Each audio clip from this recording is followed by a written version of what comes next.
Hola a todos, bienvenidos. Vamos a dar comienzo hoy a un conjunto de presentaciones que tienen por objetivo el estudio de la inteligencia artificial. En la de hoy haremos una introducción histórica, analizaremos los diferentes enfoques que ha tenido la inteligencia artificial a lo largo de los años y estudiaremos los fundamentos de la misma. La primera pregunta a la que habría que responder es: ¿qué es la inteligencia artificial? Hay muchas definiciones e históricamente se ha redefinido en función de los objetivos que se pretendían de ella. No hay una única definición y a medida que se avance en esta presentación se podrá comprobar el porqué. También históricamente la influencia de otras disciplinas del saber ha modelado su definición, como la filosofía, las matemáticas, la ingeniería, la psicología, etc. En cuanto a la influencia filosófica, destacaremos a Platón, en los siglos V y IV a.C., con sus leyes del pensamiento. Viajando en el tiempo, hacia el siglo XIII, Ramón Llull, ese mallorquín, notable, sabio, ermitaño, que escribió su Ars Magna y dentro de ella habló sobre la mecanización del pensamiento humano. Y destacar dentro de esta corriente influencia filosófica, pues, ¿por qué no?, a Bertrand Russell ya en el siglo XX, que decía que el conocimiento es fruto de la percepción y se adquiere por la experiencia.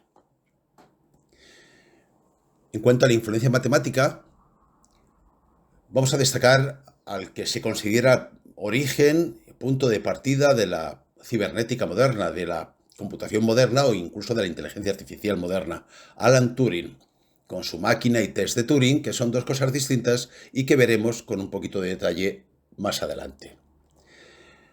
La influencia de la psicología cognitiva, que es el estudio de la conducta y del comportamiento racional, la influencia de la ingeniería computacional, como la ingeniería del hardware y la ingeniería del software y las herramientas que dan soporte a esta inteligencia artificial. Aquí podríamos mencionar al insigne ingeniero Leonardo Torres Quevedo, que ya en el finales del siglo XIX y principios del XX concibió y diseñó y construyó su autómata ajedrecista y su telequino. Y por qué no mencionar también la influencia de la lingüística computacional con Noam Chomsky entre los siglos XX y XXI, que preconizaba la necesidad de un lenguaje que nos permitiera comunicarnos de forma natural con las máquinas. La primera vez que se acuñó el término inteligencia artificial fue en la conferencia de Dartmouth en 1956 y se debe a John McCarthy, de la Universidad de Princeton, aunque también estuvo en la de Stanford o en el MIT. Pero, ¿cómo definirlo? ¿Qué es y qué no es inteligencia artificial? A partir de la acuñación del término han sido muchas sus definiciones. En primer lugar, se podría decir que son sistemas que actúan como humanos, pero ¿cómo lo hacen en realidad? En segundo lugar, se puede decir que son sistemas que piensan como humanos, en este caso con un cerebro artificial. En tercer lugar, sistemas que piensan racionalmente, lo que conllevaría la necesidad de formalizar el conocimiento. Y en cuarto lugar, sistemas que actúan racionalmente, agentes racionales como los empleados en muchas aplicaciones de robótica.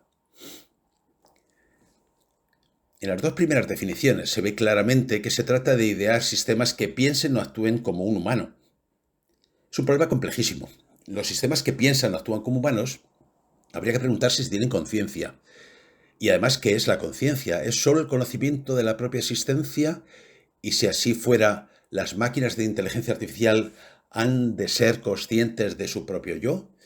La discusión se adentra en el terreno de lo filosófico y ético, la bondad, la maldad, o también el de las emociones, la capacidad de abstracción, etc. La complejidad es enorme y, por tanto, las otras dos definiciones que hemos hecho nos llevan a una concepción más alejada de la imitación de lo humano, es decir, es inteligencia artificial si el sistema piensa o actúa racionalmente, lo haga como un humano o no. Se suele poner como ejemplo a los aviones. Los aviones vuelan, pero no lo hacen como las aves.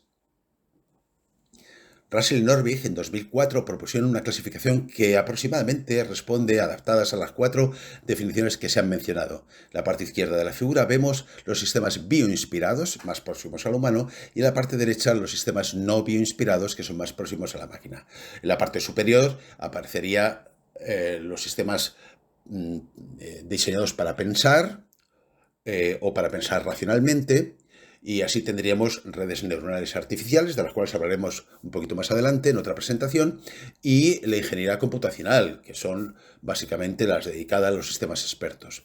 Y en la parte inferior, actuar como actúan los humanos, y estaríamos hablando más bien de robótica, o actuar racionalmente, utilizando los denominados agentes inteligentes. Sobre qué es un agente inteligente ha habido mucha discusión. Puede ser un programa, puede ser un ordenador, puede ser un sistema hardware, software basado en microcontrolador o microprocesador, completo, con memoria, con sensores, con actuadores.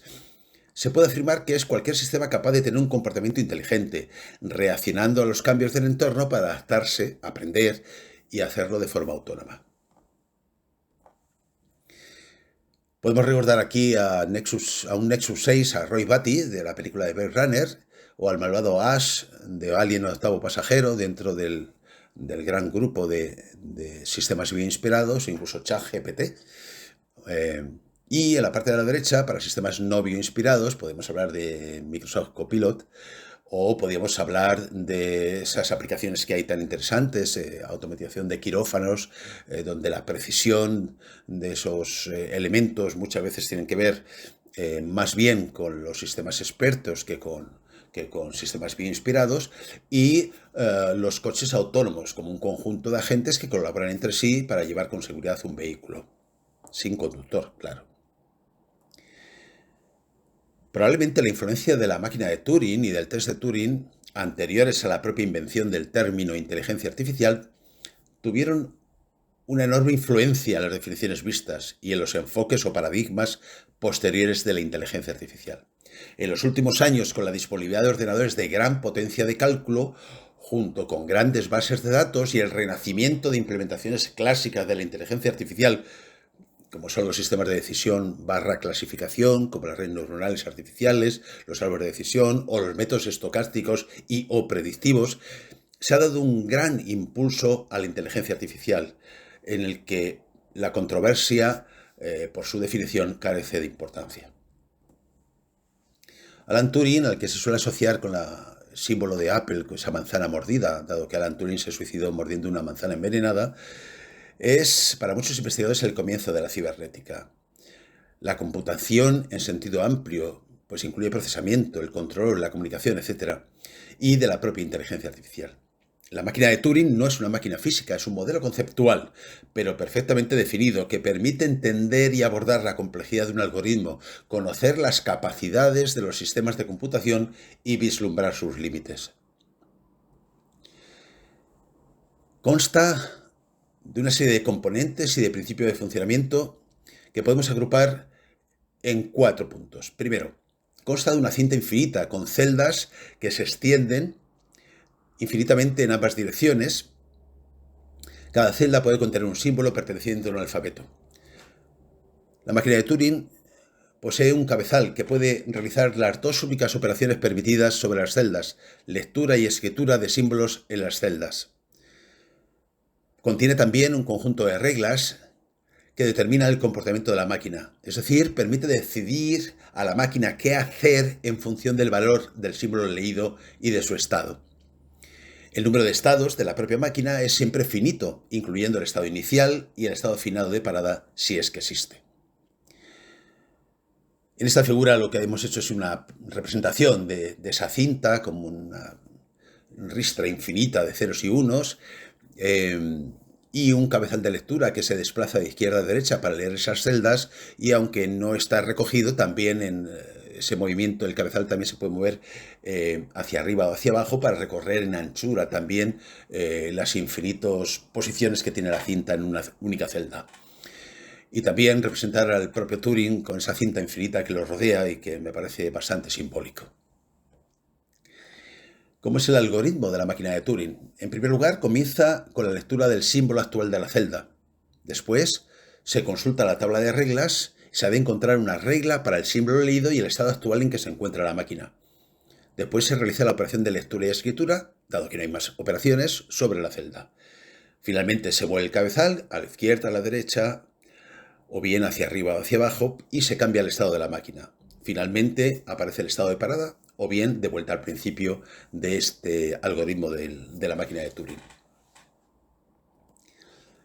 La máquina de Turing es universal y puede computar cualquier problema que pueda ser descrito por un algoritmo. La máquina de Turing, como ya se ha dicho, es conceptual y no es una máquina física, aunque el propio Turing y otros intentaron construir un modelo físico. Permite el estudio de la complejidad algorítmica y de su implementación.